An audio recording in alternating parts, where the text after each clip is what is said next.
Which of the following options is correct. एक source है, एक अल्टरनेटिंग सोर्स है 100 वोल्ट, कुछ नहीं दिया है तो ये आरएमएस वोल्टेज होगा।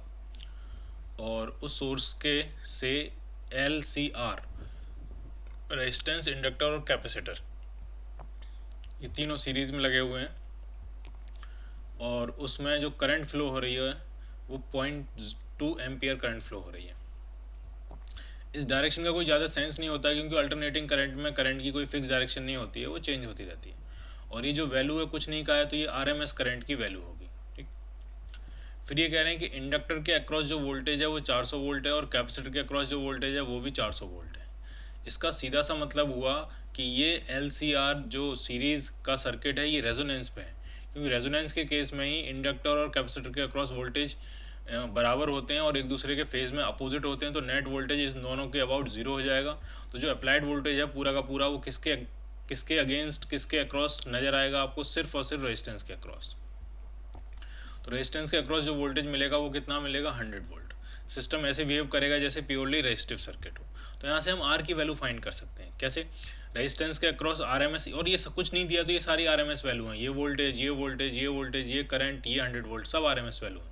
तो रेजिस्टेंस के अक्रॉस आरएमएस वोल्टेज 100 वोल्ट है और रेजिस्टेंस में से पास होने वाली जो करंट है वो 0.2 एम्पियर है। तो रेजिस्टेंस कितना होगा, तो V equal to I R, simple Ohm's law. RMS voltage, RMS current, RMS voltage है 100 वोल्ट, आरएमएस करंट है 0.2 और ये रेजिस्टेंस आर। तो रेजिस्टेंस आर जो आ जाएगा आपका 100 by 0.2, that will be 500 ohm. एक वैल्यू तो आपने ये फाइंड कर ली। ठीक, बाकी हमें सी भी फाइंड करना है। ठीक है, तो आराम से समझो। ये जो दिया है एलिमेंट इंडक्टर, इसका इंडक्टेंस दिया है, इसके अबाउट पोटेंशियल दिया है, इसमें से पास होने वाली करंट पता है, तो क्या इससे हम एंगुलर फ्रीक्वेंसी फाइंड कर सकते हैं। इस सोर्स की एंगुलर फ्रीक्वेंसी कितनी होगी, आराम से समझो। फिर से वही फॉर्मूला VL, इंडक्टर के across potential difference is equal to हो जाएगा इंडक्टर से पास होने वाली करंट इनटू इंडक्टर का अपोजिशन XL। और ये आरएमएस वोल्टेज, तो ये आरएमएस करंट। आरएमएस वोल्टेज कितना है, तो 400 वोल्ट है। आरएमएस करंट कितनी है, तो वो 0.2 है। और XL होता है ओमेगा L, ओमेगा पता नहीं है लेकिन L पता है, L कितना है, 2 हेनरी। तो यहाँ से आप क्या फाइंड कर लोगे, ओमेगा, और ओमेगा आपका आ जाएगा 1000 रेडियन पर सेकेंड। क्लियर। तो यहाँ से आपने ओमेगा फाइंड कर लिया। अब ओमेगा फाइंड करके अगर हम इसमें यूज़ करेंगे तो यहाँ से हम सी फाइंड कर सकते हैं। कैसे, potential difference across capacitor is equal to current passing through the capacitor into opposition of capacitor, XC। ये आरएमएस पोटेंशियल डिफरेंस है, ये आरएमएस करंट है, ये कैपेसिटर का अपोजिशन है। नाम क्या होगा उसका, कैपेसिटिव रिएक्टेंस। XL क्या था, इंडक्टिव रिएक्टेंस। करंट 0.2 और XC कितना, 1 बाई ओमेगा सी। ओमेगा हमने फाइंड कर लिया है और C आपको फाइंड करना है। तो C यहाँ से कितना आ जाएगा, ये आ जाएगा 0.2 डिवाइडेड बाई 400 इंटू 10⁻3। ऐसा करते हैं, एक जीरो नीचे बढ़ा लेते हैं और ये पॉइंट हटा देते हैं। तो ये 10⁻3 और 10⁻3 ऊपर जाके 10⁻6 हो जाएगा।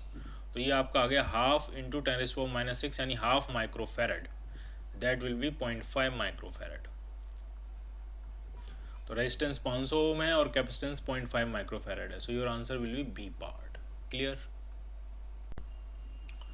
For series LCR AC circuit shown in figure, ये LCR सर्किट है।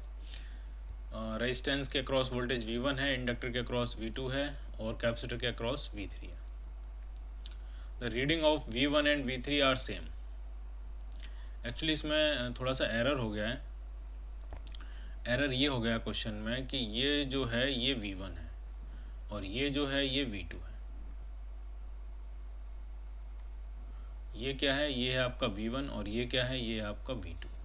ये है इस तरह से क्वेश्चन। ठीक, तो ये कह रहे हैं the reading of V1 and V3 is same. Inductor के अक्रॉस पोटेंशियल और कैपेसिटर के अक्रॉस पोटेंशियल सेम है। इसका मतलब ये दोनों, ये जो पूरा सिस्टम होगा ये रेजोनेंस पे होगा। और रेजोनेंस के केस में रेजिस्टेंस के अक्रॉस जो पोटेंशियल होता है वो वही होता है जो कि टोटल पोटेंशियल होता है, क्योंकि कैपेसिटर और इंडक्टर का पोटेंशियल एक दूसरे के अपोजिट और इक्वल होता है रेजोनेंस पे, तो वो कैंसिल आउट हो जाता है। तो net potential, net applied potential किसके अक्रॉस नज़र आता है आपको, रेजिस्टेंस के अक्रॉस। तो यहाँ से देखते ही ये समझ में आ गया कि V2 की वैल्यू कितनी होगी, 200 वोल्ट। और ये सब कुछ RMS वैल्यूज़ हैं, ये भी RMS वैल्यू है, ये भी RMS वैल्यू, ये भी RMS वैल्यू और ये भी RMS वैल्यू है। ठीक, तो V2 की रीडिंग कितनी आ जाएगी 200 वोल्ट। V1 कितना है, तो V1 दिया 100 वोल्ट। V3 कितना है, V3 भी कितना दिया 100 volt. Equal and opposite cancel out कर देंगे। तो क्या आंसर, एक तो आंसर बन गया A part, the reading V2 is 200 volt. और कोई आंसर क्या बनेगा इसमें, the reading of V2 is 0, ये गलत है। The circuit is at resonant mode and resonant frequency is 50 hertz, perfect. जब सर्किट रेजोनेंस मोड में है ही तो जो रेजोनेंस की फ्रीक्वेंसी होगी वो वही होगी जो गिवन फ्रीक्वेंसी है 50 हर्ट्ज, ये भी ठीक है। फिर the inductive and capacitive reactance are equal, ये बिल्कुल ठीक है। सीरीज में अगर वोल्टेज सेम है, इंडक्टर के अक्रॉस वोल्टेज और कैपेसिटर के अक्रॉस वोल्टेज सेम है, तो वोल्टेज होता क्या, वोल्टेज होता है करंट इनटू इंडक्टिव रिएक्टेंस, और कैपेसिटर के क्रॉस वोल्टेज होगा current into capacitive reactance. Voltage same है, सीरीज में करंट भी सेम होती है, तो करंट से करंट कैंसिल आउट हो गया, तो इसका सीधा सा मतलब आ रहा है कि एक्सएल किसके बराबर है, एक्सी के बराबर है। तो ये आंसर भी ठीक हो जाएगा, D part. The inductive and capacitive reactance are equal. तो इसके 3 आंसर बनेंगे, A part, C part and D part. When an AC voltage of variable frequency is applied to a series LCR circuit, the current in the circuit is same at 4 kHz and 9 kHz. The current in the circuit is maximum. Maximum कब होती है current, तो current maximum तब होती है जब impedance minimum होता है। इम्पीडेंस मिनिमम कब होता है, जब इंडक्टर का इम्पीडेंस और इंडक्टर का रिएक्टेंस और कैपेसिटर का रिएक्टेंस एक दूसरे को कैंसिल आउट कर देते हैं। और वो कब होता है, वो होता है रेजोनेंस में। क्लियर। तो ये पूछ रहे हैं कि सर्किट में रेजोनेंस किस फ्रीक्वेंसी पे होगा। तो ये रिलेशनशिप हमने पढ़ी है कि अगर कोई एक सिंगल वैल्यू अगर हम Z की देखें तो सिंगल वैल्यू के लिए 2 ओमेगा एग्जिस्ट करते हैं, एक ओमेगा 1 एक ओमेगा 2। अगर हम Z वर्सेस ओमेगा का ग्राफ देखें, इम्पीडेंस वर्सेस ओमेगा का ग्राफ देखें, तो इस तरह से ग्राफ आता है। तो अगर आप कोई एक सिंगल वैल्यू देखोगे Z की, तो उसके लिए 2 ओमेगा एग्जिस्ट करेंगे। एक का नाम अगर ओमेगा 1 होगा तो दूसरे का नाम क्या होगा, ओमेगा 2। लेकिन मिनिमम Z के लिए एक ही ओमेगा एग्जिस्ट करता है, या ऐसा कहो मिनिमम Z के लिए ओमेगा 1 ओमेगा 2 बराबर होते हैं, और वो होते किसके बराबर हैं, वो रेजोनेंट फ्रीक्वेंसी ओमेगा नॉट के बराबर होते हैं। और उनमें कुछ रिलेशन होता है। रिलेशन ये होता है कि ओमेगा नॉट जो होता है वो किसके बराबर होता है, under root of omega 1 into omega 2। Omega 1 and omega 2 वो 2 पर्टिकुलर फ्रीक्वेंसीज हैं जिन दोनों फ्रीक्वेंसीज पे Z की वैल्यू सेम होगी। इन दोनों फ्रीक्वेंसीज पे करंट की वैल्यू सेम होगी। और ओमेगा नॉट वो फ्रीक्वेंसी है जिसके लिए Z की वैल्यू मिनिमम होती है और करंट की वैल्यू मैक्सिमम होती है। तो ये रिलेशनशिप होती है इनमें। तो ये रिलेशनशिप अगर एंगुलर फ्रीक्वेंसीज में है तो ऐसा ही रिलेशनशिप लीनियर फ्रीक्वेंसीज में भी बनेगा। F naught is equal to होगा under root of F1 plus F1 into F2। अब क्या क्या वैल्यू दी है F1 और F2 की, एक 4 किलो हर्ट्ज है और एक 9 किलो हर्ट्ज है। और F नॉट आपसे पूछिए, अंडर रूट ऑफ 4 इंटू 9 36, और 36 का अंडर रूट लेंगे तो कितना आ जाएगा 6। तो 6 किलो हर्ट्ज पर रेजोनेंस होगा, Z आपका मिनिमम होगा, I आपकी मैक्सिमम होगी। When 100 volt DC is applied across a solenoid, a current of 1 ampere flows in it। एक सोलेनॉइड है, आराम समझना, एक सोलेनॉइड है और उसके अक्रॉस मैंने DC 100 वोल्ट DC सोर्स लगाया। तो DC सोर्स है और उसमें करंट 1 एम्पियर फ्लो हो रही है। इसका मतलब वो जो सोलेनॉइड है, DC सोर्स अगर स्टेबल होता है, स्टेबल करंट अगर फ्लो करा रहा होता है, तो इंडक्टर तो कोई अपोजिशन शो करता नहीं है, फिर भी करंट 1 एम्पियर फ्लो हो रही है। अगर अपोजिशन 0 है तो करंट तो इन्फाइनाइट हो जानी चाहिए। इसका मतलब इस इंडक्टर में, इस कॉइल में सिर्फ इंडक्टेंस नहीं है, रेजिस्टेंस भी है। और रेजिस्टेंस कैसे होगा उसमें, तो इस तरह से होगा कि इस कॉइल को बनाने में वायर यूज़ किया गया होगा, और कोई भी वायर बिना रेजिस्टेंस के हो नहीं सकता। तो इसका मतलब कॉइल में सिर्फ इंडक्टेंस नहीं है, उसके साथ कुछ ना कुछ क्या है, इनबिल्ट रेजिस्टेंस भी है। क्योंकि जब इससे हम स्टेबल DC सोर्स लगा रहे हैं और स्टेबल करंट फ्लो हो रही है, DC सोर्स 100 वोल्ट का लगाया है और स्टेबल करंट फ्लो हो रही है 1 एम्पियर, तो स्टेबल करंट को इंडक्टर तो कोई अपोजिशन देता नहीं है, तो जो भी अपोजिशन दे रहा होगा वो सिर्फ कौन दे रहा होगा, रेजिस्टेंस। तो यहाँ से आप रेजिस्टेंस फाइंड कर सकते हो, V = IR। वोल्टेज 100 है, करंट 1 एम्पियर है इंटू रेजिस्टेंस आर, तो यहाँ से रेजिस्टेंस आपको मिल गया 100 ओम। क्लियर? अब इन चारों ऑप्शंस में उन्होंने पूछा क्या, उन्होंने इम्पीडेंस पूछा है, यानी Z पूछा है।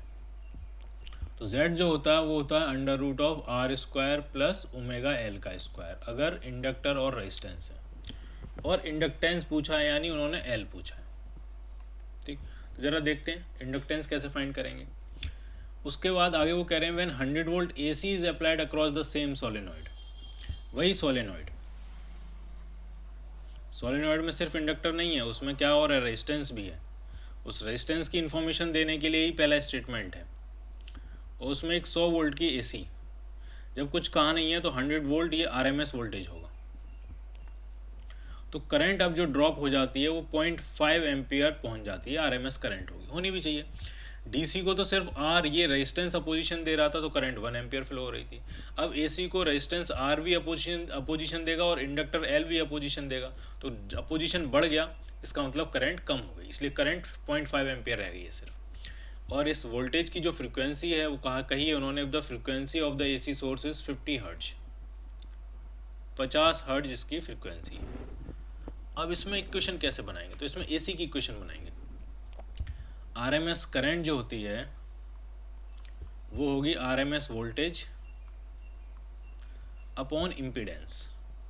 इम्पीडेंस क्या होगा, तो वो होगा Z। Z क्या होता है, under root of R square plus XL square.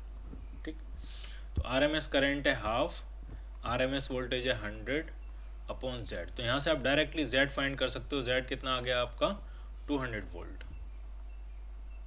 Sorry 200 ओम, 200 ओम। तो Z तो 200 ओम आ गया, एक वैल्यू आपने फाइंड कर ली है, यानी ये दोनों आंसर नहीं होंगे। अब जरा फाइंड करते हैं L के बारे में, कैसे फाइंड करेंगे वो आपको समझना है। Z होता क्या है, Z होता है under root of R square plus omega L का स्क्वायर, और ये दिया है आपको 200।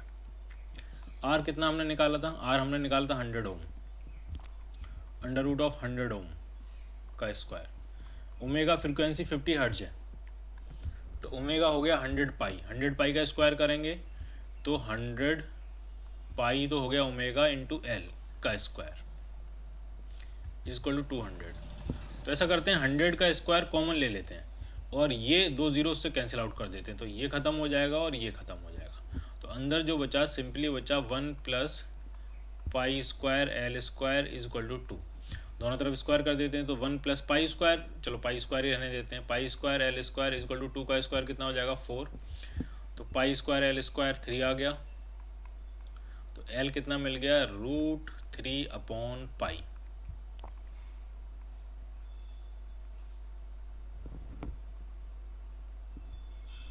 ठीक, पाई की वैल्यू 3.14, √3 की वैल्यू 1.7, तो अप्रॉक्सीमेट 0.5 के आसपास कुछ आंसर मिलेगा आपको, 0.55 कुछ ऐसी, कुछ 5 के आसपास ही आंसर मिलेगा आपको। तो क्या आंसर बन जाएगा आपका, ए पार्ट। 200 ओम उसका है Z इम्पीडेंस, और L की वैल्यू आ रही है 0.55 Henry, 0.55 Henry.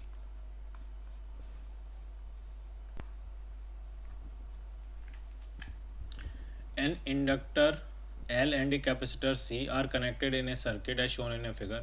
Which ammeter will read 0 ampere? यहाँ पे कुछ मिसिंग है, यहाँ पे एड रेजोनेंस भी होना चाहिए।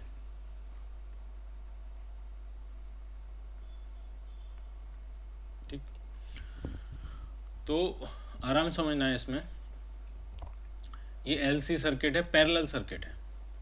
ठीक, तो L के अबाउट और C के अबाउट वोल्टेज सेम रहेगा, E0 साइन ओमेगा टी रहेगा। तो अगर हम इसका फेजर डायग्राम बनाएं, आराम से देखना आपको,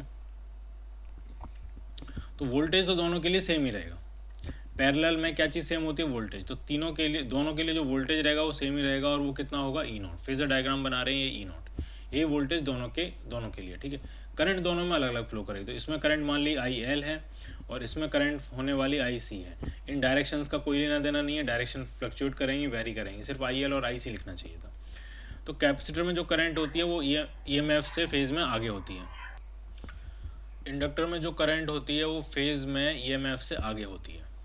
सॉरी, कैपेसिटर की बात कर रहे थे। कैपेसिटर में जो करंट होती है वो फेज़ में ईएमएफ से अप्लाइड वोल्टेज से आगे होती है, और इंडक्टर में जो करंट होती है वो फेज़ में अप्लाइड ईएमएफ से पीछे होती है। तो जो कैपेसिटर की करंट होगी वो इस तरह से बनेगी, आई सी, और इंडक्टर की जो करंट होगी वो इस तरह से बनेगी, आई एल। और दोनों के अक्रॉस जो पोटेंशियल है वो ई नॉट ही है। ये फेज़र बनाया है मैंने, और ये पूरा सिस्टम ओमेगा से इस तरह से घूम रहा होगा। अब जब रेजोनेंस होता है, सीरीज़ में रेजोनेंस अलग सिचुएशन होती है, पैरेलल के रेजोनेंस की अलग सिचुएशन होती है। सीरीज़ में रेजोनेंस में करंट मैक्सिमम होता है, पैरेलल के रेजोनेंस में क्या सिचुएशन होगी वो आपको देखना है। तो अगर रेजोनेंस होगी, रेजोनेंस का मतलब एक्स एल किसके बराबर होगा, एक्स सी के बराबर। आराम से समझते जाना है, ठीक है। इनका अपोजिशन दोनों का सेम है, और जो अप्लाइड वोल्टेज है वो दोनों का सेम है। इसका मतलब इन दोनों में करंट जो होगी वो सेम फ्लो करेगी। आई एल किसके बराबर होगा, आई सी के बराबर होगा। मैग्नीट्यूड में जो करंट फ्लो करेगी वो सेम फ्लो करेगी, बट फेज में दोनों करंट एक दूसरे के अपोजिट हैं। तो आप मुझे बताओ इस सिस्टम में नेट करंट कितनी जाएगी। तो नेट करंट जीरो हो जाएगी, क्योंकि आई सी और आई एल एक दूसरे को कैंसिल आउट कर देंगे। इसका मतलब यहाँ से जो नेट करंट जा रही होगी आई नेट सोर्स से, वो इस केस में क्या होती है, ज़ीरो। इसलिए इस तरह के सर्किट का नाम होता है रिजेक्टर सर्किट। ये रेजोनेंस वाली फ्रीक्वेंसी पे आने वाली करंट को रिजेक्ट कर देता है। जबकि सीरीज एलसीआर जो सर्किट होता है उसमें उसका नाम होता है एक्सेप्टर सर्किट, क्योंकि उस केस में जब रेजोनेंस होता है तो जेड मिनिमम होता है, करंट मैक्सिमम होती है। लेकिन इस केस में जब रेजोनेंस हुआ तो नेट करंट कितनी हो रही है, ज़ीरो। तो एट रेजोनेंस A3 की रीडिंग क्या हो जाएगी, zero. So your answer will be C part. An ideal choke takes a current of 8 ampere when connected to an AC source of 100 volt and 50 Hz. Ideal choke coil है, इसका मतलब सिर्फ और सिर्फ उसमें इंडक्टर है। इस तरह की सिचुएशन, प्योर इंडक्टर है, ठीक। और सोर्स कितने का है, 100 वोल्ट का, 100 वोल्ट, 50 हर्ट्ज फ्रीक्वेंसी है, और करंट कितनी ले रहा है वो 8 एम्पियर।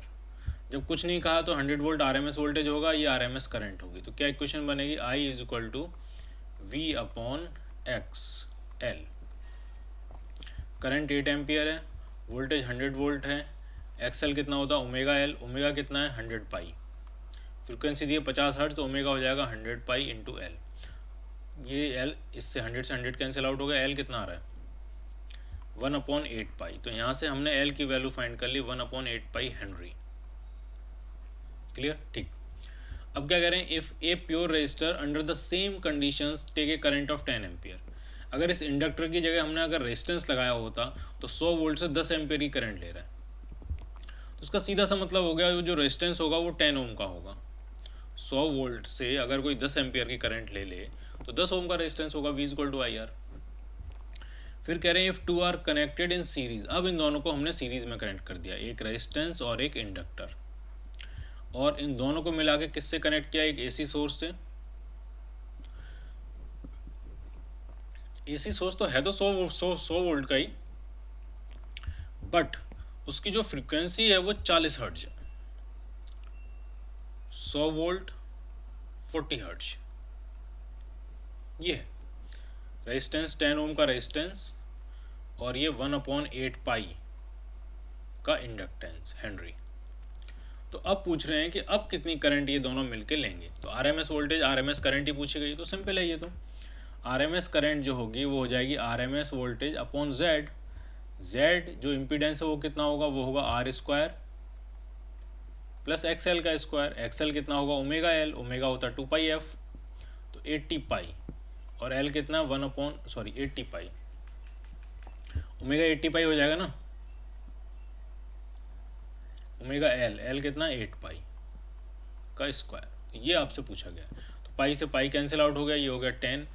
10 का स्क्वायर 100, 10 का स्क्वायर 100, 100√2, तो करंट आ गई 1/√2, सॉरी 10/√2। करंट कितनी आ जाएगी, 10/√2 एम्पियर। 10/√2 लिख लो इसको या 5√2 लिख लो, एक ही बात है। So your answer will be C part. ये अच्छा क्वेश्चन है, इसको बहुत ढंग से समझना है क्योंकि लैंग्वेज थोड़ी कंफ्यूजिंग हो सकती है इसमें। An AC source is connected with a resistance R and a uncharged capacitor C in series. इस तरह की सिचुएशन है, एक रेजिस्टेंस R और एक कैपेसिटर C अनचार्ज कैपेसिटर से एक AC सोर्स को कनेक्ट कर रहे हैं.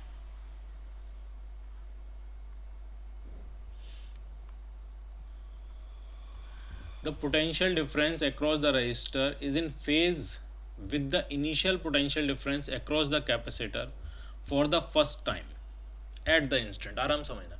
The potential difference across the resistor, resistor के across potential difference कब? इन फेज, उसी फेज में होगा जिस फेज में इनिशियल पोटेंशियल डिफरेंस था. किसके अक्रॉस? कैपेसिटर के अक्रॉस. पहली बार. ऐसा कब होगा वो पूछ रहे हैं. तो जरा ढंग से समझना. इसका हम फेजर डायग्राम बनाएंगे और फिर ये पूछा कि कितनी देर के बाद रेजिस्टेंस के अक्रॉस जो पोटेंशियल डिफरेंस होगा वो कैपेसिटर के अक्रॉस इनिशियल पोटेंशियल डिफरेंस के साथ फेज में होगा. पहले आप फेजर डायग्राम बनाओ तो आपको समझ में आएगा. अब सिंस इसमें पोटेंशियल के साथ खेलना है तो हम पोटेंशियल वाला फेजर डायग्राम बनाएंगे. Applied EMF E0 sign omega T, और फेजर्स में हम मैक्सिमम वैल्यू बनाते हैं, पीक वैल्यू बनाते हैं. तो ये मान लिया है ये है E0 अप्लाइड EMF. ठीक. अब इसमें से जो करंट फ्लो होगी I, उसके बारे में सोचते हैं कि वो करंट फेज में आगे होगी कि पीछे होगी. तो ये कैपेसिटर है, कैपेसिटर में तो करंट आगे होती है फेज में. तो जो नेट करंट फ्लो कर रही होगी वो डेफिनेटली फेज में क्या होगी? आगे होगी. ये रही करंट आपकी, नेट करंट I. और हम कौन सी वैल्यू बनाएंगे? मैक्सिमम वैल्यू यानी I0. सारी वैल्यू मैक्सिमम होती है यहाँ पे. अब जरा वोल्टेजेस बनाते हैं. तो रेजिस्टेंस के अक्रॉस जो वोल्टेज होता है वो तो करंट के साथ फेज में ही होता है. तो रेजिस्टेंस वाला जो वोल्टेज होगा, अब हम वोल्टेज बनाते हैं तो रेजिस्टेंस वाला वोल्टेज तो इधर ही होगा, करंट के साथ फेज में. क्या लिख सकते हैं इसको? VR0 लिखते हैं. रेजिस्टेंस के अक्रॉस वोल्टेज की maximum value, peak value, voltage amplitude across resistance. और कैपेसिटर के अक्रॉस जो वोल्टेज होता है वो करंट से फेज में 90 डिग्री पीछे होता है. तो कैपेसिटर का वोल्टेज कहीं यहाँ होगा.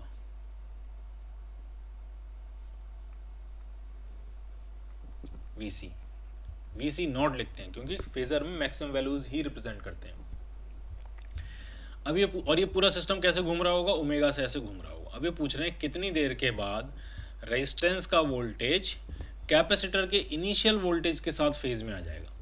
अब कैपेसिटर का इनिशियल वोल्टेज तो इस लाइन के अलोंग है. ये जो लाइन है डॉटेड लाइन, ये जो डॉटेड लाइन बनाई इस डॉटेड लाइन के अलोंग है इनिशियल वोल्टेज.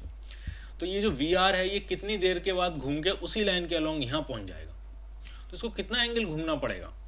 तो ये एंगल होता है 90 π/2. तो ये कितना एंगल बचा? 3 π/2.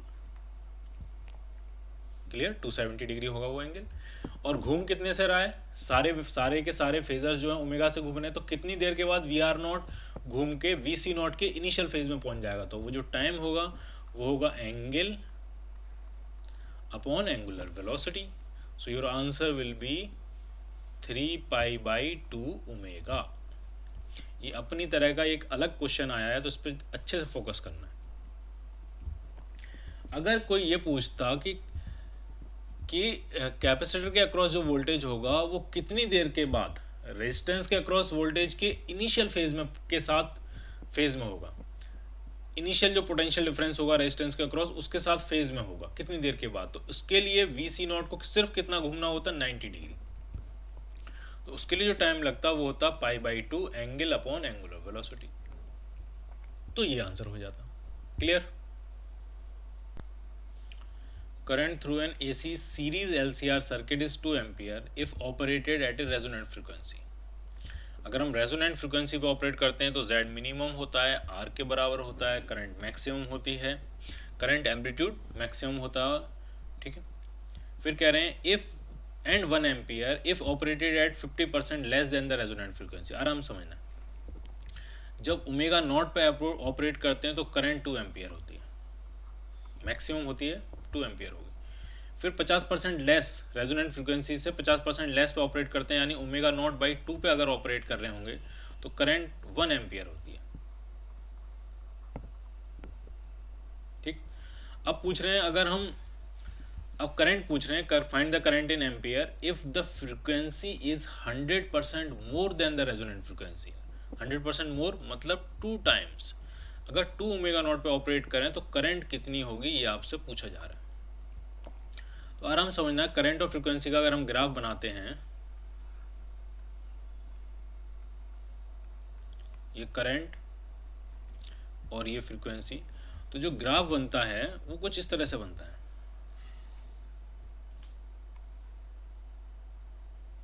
इस तरह से ग्राफ बनता है और इस ग्राफ में साफ पता लग रहा है कि ये जो करंट होगी, ये मैक्सिमम वैल्यू करंट, ये किस फ्रीक्वेंसी पे होती है, तो ये होती है रेजोनेंट फ्रीक्वेंसी पे ओमेगा नॉट पे। ठीक, क्लियर है? ठीक है।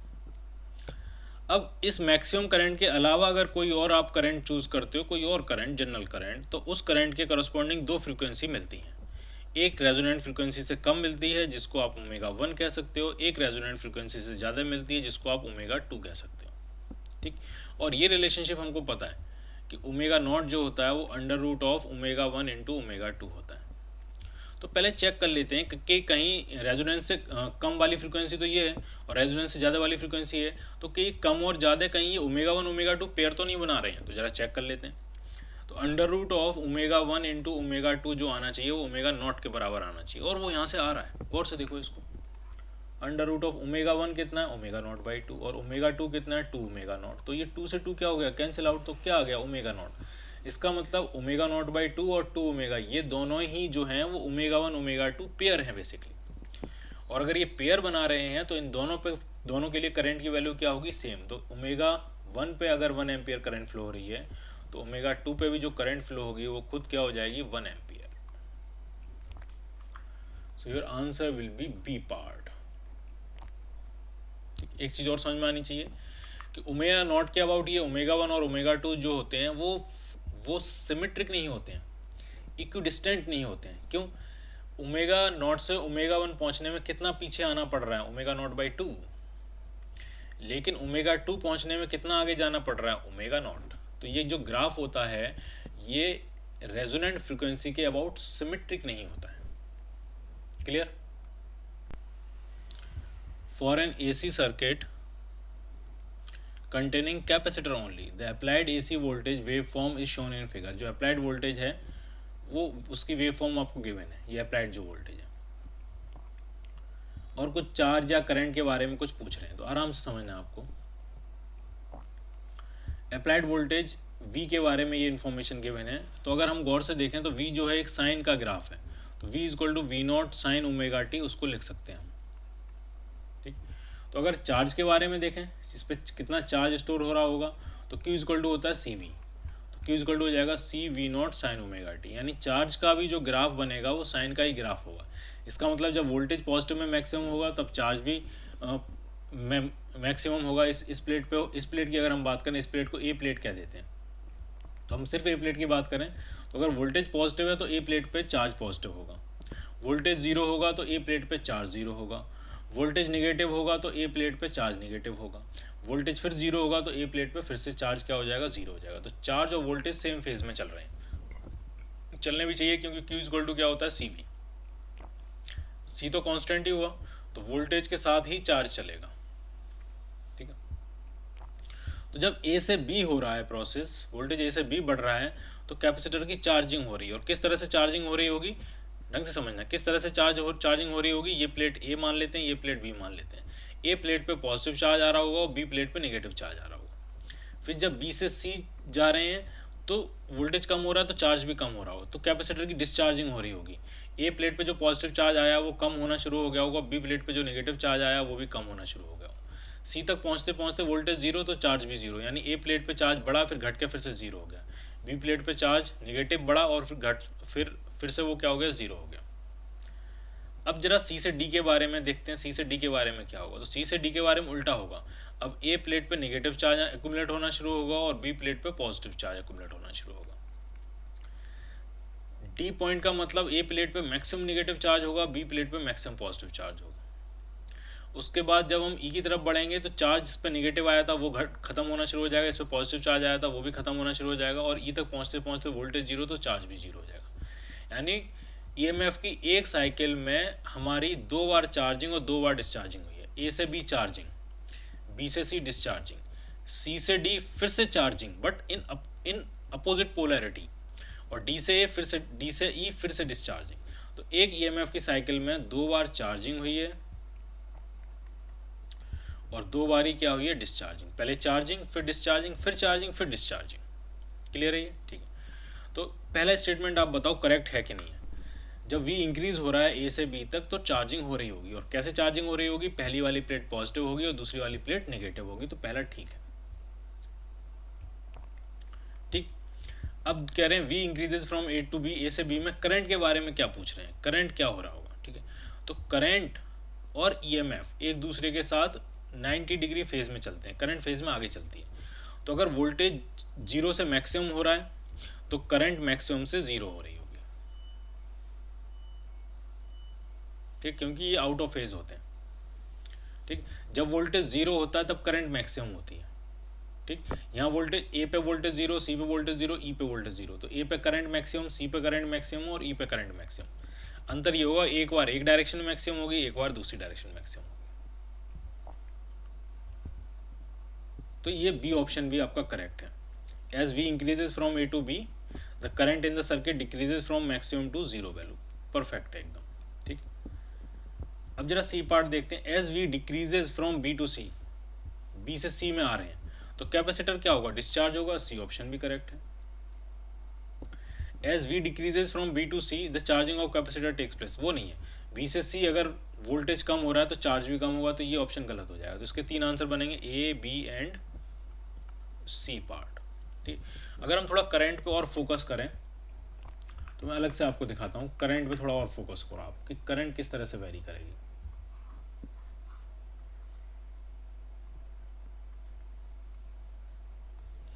वोल्टेज इस तरह से ऑसिलेट कर रहा है। ठीक, तो आराम समझना, यहाँ से चलना शुरू करते हैं। वोल्टेज 0, आराम समझना, वोल्टेज 0 तो चार्ज 0, वोल्टेज और चार्ज सेम फेज में चलेंगे। और जब ये डिस्चार्ज होगा तो उस टाइम ये मैक्सिमम करंट एक्सेप्ट कर रहा होगा। कैपेसिटर ये कह रहा होगा मैं तो एकदम खाली बैठा हूँ, जितना करंट लाना है ले आओ, जितना चार्ज लाना है ले आओ, मैं तो एकदम खाली हूँ। तो जब एकदम खाली होगा, जब वोल्टेज 0 होगा, चार्ज भी 0 होगा, तो उस टाइम करंट इसमें जो फ्लो हो रही होगी वो मैक्सिमम फ्लो हो रही होगी। ठीक, उसके बाद जैसे जैसे इस पर चार्ज अकुमुलेट होना शुरू हो जाएगा, कैपेसिटर कहना शुरू कर देगा भाई अब मेरा पेट भरना शुरू हो गया, अब मुझे ज़्यादा करंट नहीं चाहिए। तो जैसे जैसे वोल्टेज मैक्सिमम पहुंचेगा उस टाइम चार्ज भी मैक्सिमम होगा। जब चार्ज मैक्सिमम होगा तो कैपेसिटर हाथ खड़े कर देगा, कह देगा अब मुझे कोई करंट नहीं चाहिए, आई एम फुल। तो उस इंस्टेंट पे करंट क्या होगी, 0। क्लियर? ठीक, फिर कैपेसिटर की डिस्चार्जिंग शुरू हो जाएगी। डिस्चार्जिंग का मतलब करंट अपोजिट डायरेक्शन में फ्लो करेगी। और फिर से जब कैपेसिटर फिर से पूरी तरह से जब डिस्चार्ज होगा उस पर्टिकुलर इंस्टेंट पे करंट फिर से क्या होगी, मैक्सिमम होगी। लेकिन इस डायरेक्शन में नहीं, अब इस डायरेक्शन में करंट फ्लो हो रही होगी मैक्सिमम। और कैपेसिटर जब पूरी तरह से क्या हो चुका होगा, कैपेसिटर पूरी तरह से डिस्चार्ज हो चुका होगा। ठीक, डिस्चार्ज हो चुका होगा, करंट मैक्सिमम होगी। कैपेसिटर कहेगा मैं बिल्कुल खाली हूँ, जितनी करंट लाना ले आओ। लेकिन करंट इस डायरेक्शन फ्लो हो रही है, तो अब जो चार्जिंग होगी इस तरह से होगी, इस प्लेट पे पॉजिटिव चार्ज आएगा और इस प्लेट पे नेगेटिव। तो जैसे जैसे चार्ज बढ़ता जाएगा पोटेंशियल बढ़ता जाएगा, और जब पोटेंशियल अपोजिट डायरेक्शन में मैक्सिमम होगा तब चार्ज भी अपोजिट पोलरिटी के साथ मैक्सिमम होगा। और जब मैक्सिमम हो जाएगा तब वो कहेगा अब मुझे कोई करंट नहीं चाहिए, यानी इस पर्टिकुलर इंस्टेंट पर करंट की वैल्यू फिर से क्या हो जाएगी, 0। जब चार्ज फुल हो जाएगा, कैपेसिटर पूरा फुल हो जाएगा, तब करंट घट के फिर से क्या हो जाएगी, 0। फिर कैपेसिटर कहेगा अब कैपेसिटर डिस्चार्ज होना शुरू होगा, तो करंट अब वो ऐसे ही फ्लो कराएगा। तो करंट धीरे धीरे बढ़ती जाएगी, चार्ज धीरे धीरे कम होता जाएगा। और जब कैपेसिटर फुल्ली डिस्चार्ज हो जाएगा, पोटेंशियल 0, चार्ज 0, उस टाइम करंट फिर से क्या हो जाएगी, maximum, but in opposite direction. तो इस तरह से करंट वेरी करेगी इस केस में। In the given figure, which voltmeter will read 0 voltage at resonant frequency? ये सीरीज LCR सर्किट है, और सीरीज LCR सर्किट में रेजोनेंस फ्रीक्वेंसी जब होती है तो इंडक्टर के अक्रॉस वोल्टेज और कैपेसिटर के अक्रॉस वोल्टेज एक दूसरे के equal but opposite in phase होते हैं। यानी V2 और V3 एक दूसरे के मैग्नीट्यूड में बराबर होंगे, बट फेज में क्या होंगे, अपोजिट होंगे। तो इन दोनों के अबाउट नेट वोल्टेज यानी जो V4 अगर पूछा जाएगा तो वो कितना आएगा, 0। और V1 कितना आएगा, V1 जब रेजोनेंस होता है तो जो भी अप्लाइड वोल्टेज होता है वो पूरा का पूरा किसके अक्रॉस दिखता है, रेजिस्टेंस के अक्रॉस। और ये V1, V2, V3, V4 ये सारे RMS वैल्यू होंगी। तो रेजिस्टेंस के अक्रॉस जो होगा वो अप्लाइड वोल्टेज की RMS वैल्यू लगी होगी। यानी V1 अगर कोई पूछेगा तो V1 होगा E0/√2, और V4 कोई पूछेगा तो वो कितना हो जाएगा 0। तो आपसे ये पूछ रहे हैं कौन सा 0 होगा, तो V4 0 हो जाएगा।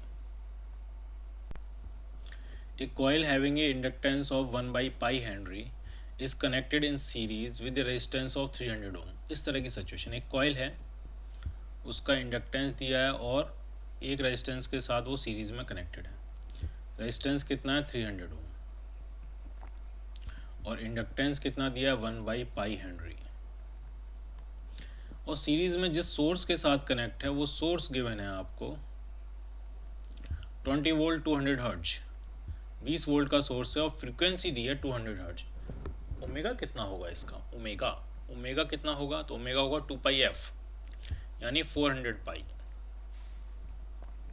ठीक, अब कह रहे हैं द फेज एंगल पूछ रहे हैं वोल्टेज और करंट के बीच में। तो इसके लिए फेज एंगल निकालना है, तो पहला फेजर डायग्राम बनाते हैं। ये अप्लाइड EMF E0, इसी तरफ रेजिस्टेंस दिखाते हैं XL जो कि ओमेगा L होता है, नीचे दिखाते हैं रेजिस्टेंस और XL, रेजिस्टेंस और रिएक्टेंस का जो रिजल्टेंट होता है वो इम्पीडेंस होता है Z, जिधर Z होती है उधर ही करंट होती है, और ये फेज एंगल होता है फाई।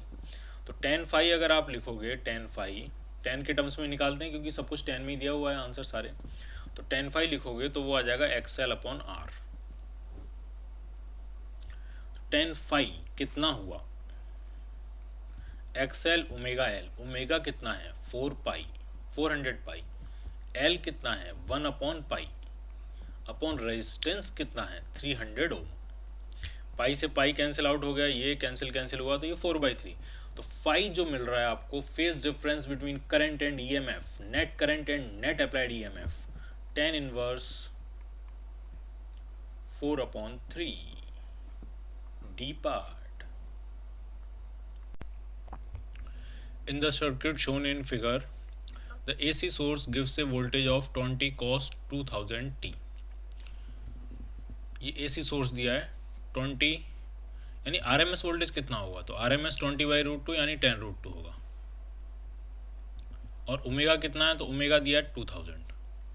ठीक, और उससे ये 10 ओम का रेजिस्टेंस लगा हुआ है, और फिर एक एमीटर लगा हुआ है। उसके बाद फिर ये 5 मिली हेनरी का इंडक्टर है, 50 माइक्रोफैरेड का कैपेसिटर, और इस तरह से ही वापस कनेक्टेड है। इन दोनों के क्रॉस एक वोल्टेज लगा हुआ है, वोल्ट मीटर लगा हुआ है जो वोल्टेज मेजर करेगा, और ये जो है वो एमीटर है। और ये आइडियली होंगे, कुछ गिवन नहीं है, तो ये ideal ammeter ideal voltmeter होंगे, और सोर्स के पास कोई रेजिस्टेंस नहीं है, ऐसा उन्होंने कहा है। तो सबसे पहले आप मुझे देख के ये बताओ कि ये जो दोनों रेजिस्टेंस, इंडक्टर, कैपेसिटर, ये तीनों किस में लगे हुए हैं। ये तीनों सीरीज में लगे हुए हैं। यहाँ से करंट आएगा इस तरह से, और ऐसे करंट यहाँ से आते हुए इस तरह से ये वापस चला जाएगा, क्योंकि वोल्ट मीटर का रेजिस्टेंस इन्फानाइट होता है, उसमें कोई करंट फ्लो करती नहीं, तो यहाँ से जो भी करंट आ जाएगी वही करंट यहाँ से इस तरह से होती हुई वापस आएगी। तो ये पूरा जो सिस्टम है, ये पूरा एक सीरीज LCR सिस्टम है। चाहो तो आप इसको इस तरह से मॉडिफाई कर सकते हो कि एक इंडक्टर, एक कैपेसिटर, एक रेजिस्टेंस, और ये सोर्स। वोल्टेज जो लगाया गया है वो इंडक्टर और कैपेसिटर के अक्रॉस लगाया गया, तो ये जो वोल्ट मीटर है वो यहाँ लगाया गया इस तरह से। ठीक, और एमीटर जो है वो इस ब्रांच में लगाया गया है कि नेट करंट कितनी फ्लो हो रही है, तो इनकी रीडिंग आपसे पूछिए। ठीक है, तो सबसे पहले हम ये चेक करें कि कहीं ये सिस्टम रेजोनेंस पे तो नहीं है। अगर ये रेजोनेंस पे हो गया तो इंडक्टर का पोटेंशियल और कैपेसिटर का पोटेंशियल एक दूसरे के इक्वल एंड अपोजिट होगा फेज में, और कैंसिल आउट कर देंगे, वोल्ट मीटर की रीडिंग 0 हो जाएगी। तो पहले चेक कर लेते हैं कि अगर इनके सिस्टम की रेजोनेंस फ्रीक्वेंसी निकाले हैं तो कहीं वो 2000 तो नहीं आ रही। तो जरा रेजोनेंस फ्रीक्वेंसी निकालते हैं, कैलकुलेट करते हैं। 1/√LC, L कितना है 5 मिली हेनरी, मिली मतलब 10⁻³ और C कितना है 50 माइक्रोफैरेड, माइक्रो मतलब 10⁻⁻6। तो एक जीरो से यहाँ पे 10⁻² कर लेते हैं, -2 और -6 -8 ऊपर पहुँचेगा तो ये +4 हो गया, 10,000 हो गया, और नीचे क्या बचा √25, दैट विल बी 5। तो ये तो वही आ गया 2000 ही आ गया। इसका मतलब ये पूरा जो सिस्टम है वो रेजोनेंस पे है, जो अप्लाइड फ्रीक्वेंसी है वही रेजोनेंट फ्रीक्वेंसी के बराबर है, और रेजोनेंस पे अगर होता है तो इन दोनों के across equal and opposite equal and opposite, phase में अपोजिट वोल्टेजेस होते हैं तो नेट वोल्ट जीरो, तो वोल्ट मीटर की रीडिंग तो आ गई जीरो। अमीटर की रीडिंग क्या होगी? तो जब इन दोनों के अक्रॉस वोल्टेज जीरो होता है तो सिस्टम ऐसे बिहेव करता है जैसे पूरा का पूरा अप्लाइड वोल्टेज रेजिस्टेंस के अक्रॉस लगा दिया हो आपने। तो पूरा का पूरा आरएमएस वोल्टेज कितना है? 10√2। रेजिस्टेंस का रेजिस्टेंस कितना दिया है? 10 ओम। तो जो आरएमएस करंट फ्लो करेगी वो कितनी फ्लो करेगी? 2 amp √2 ampere, that will be 1.414। तो आंसर जो बनेगा वो बनेगा आपका C part. 0 volt voltmeter की रीडिंग, 1.4 या √2 एम्पियर एमीटर की reading. A signal generator supplies a sine wave of 20 volt and 5 kilohertz to a circuit shown in a figure। इसमें एक कैपेसिटर है, एक रेजिस्टेंस है और उसके अक्रॉस एक सोर्स लगाया गया है और तीनों देखा जाए तो तीनों जो हैं वो पैरेलल में हैं, यानी यही सोर्स इसके अक्रॉस है और यही सोर्स इसके अक्रॉस है। क्लियर? चाहो तो आप इसको दो सर्किट में ब्रेक भी कर सकते हो, ये कैपेसिटर और उसके अक्रॉस वो सोर्स और रेजिस्टेंस और उसके अक्रॉस वही सोर्स, क्योंकि पैरेलल में तो सेम वोल्टेज होता है। 20 वोल्ट 5 किलोहर्ट्ज, 20 वोल्ट 5 किलोहर्ट्ज। समझने के लिए थोड़ा आसान हो जाएगा समझने के लिए। ये कैपेसिटर है सी, रेजिस्टेंस है आर। तो इसमें जो करंट फ्लो हो रही होगी उसको आई सी नाम दे सकते हैं, इसमें जो करंट फ्लो हो रही होगी उसको आई आर नाम दे सकते हैं। तो नेट करंट जो यहाँ से जाएगी वो कितनी होगी? आई सी प्लस आई आर। लेकिन ये इस तरह से नहीं जुड़ेगी जैसे मैंने यहाँ लिख दिया है, फेज के हिसाब से जुड़ेगी कि दोनों में फेज कितना है, तो फेजर डायग्राम के हिसाब से जुड़ेगी। ठीक, ऐसे नहीं जुड़ेगी जैसे मैंने यहाँ लिख दिया है। बस मैं यहाँ लिख देता हूँ ये नेट करंट है, क्योंकि दोनों में जो करंट होती है वो सेम फेज में नहीं होती है। जरा देखते हैं the current in the resistive branch. Resistive branch में कितनी करंट होगी? I R. तो आई आर हो जाएगा रेजिस्टेंस कितना दिया है? 100 ओम। वोल्टेज कितना है? 20 वोल्ट। तो 20/100 दैट विल बी 0.2 एम्पियर। और ये क्या होगी? RMS value. कुछ नहीं कहा है तो सारी वैल्यूज क्या होती हैं? RMS values. उसके बाद the current in the capacitive branch. Capacitor वाली ब्रांच में कितनी करंट फ्लो होगी? आईसी। तो EMF, RMS EMF, RMS voltage upon opposition, और कैपेसिटर का पोजीशन होता है 1/ωc, 1/ωc। तो ओमेगा सी ऊपर आ गया।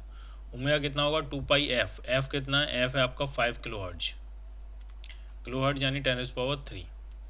सी कितना है? कैपेसिटेंस कितना है? 1/पाई। ये ओमेगा सी हो गया इंटू 20। पाई से ये पाई कैंसिल आउट हो गया, और ये माइक्रोफेरेड है तो 10⁻⁻6 लिखना ना भूलें, मैं भूल गया हूँ। ठीक है, तो ये 10⁻3 और एक 4 ये कैंसिल आउट हो जाएगा तो 10⁻2 बचेगा। तो कितना आ गया? तो 5 × 10 × 20 इंटू 10⁻²। तो जो कैपेसिटर में से आरएमएस करंट फ्लो हो रही है वो भी 0.2 एम्पियर ही फ्लो हो रही है, आरएमएस वैल्यू। ठीक, तो ये तो सही हो गया, दूसरा गलत हो गया। अब टोटल करंट पूछ रहे हैं, टोटल करंट अप्रॉक्सीमेट कितनी फ्लो होगी, तो इसके लिए हमें फेजर बनाना पड़ेगा। ठीक है, आराम से समझना। पैरेलल में ईएमएफ सेम होता है, ईएमएफ दोनों के अक्रॉस कितना होगा? E0। ठीक, अब ये पैरेलल है तो ईएमएफ दोनों में सेम होगा, तो रेजिस्टेंस में जो करंट फ्लो होगी वो उसी के साथ ईएमएफ के साथ ही फेज में होगी, आई आर।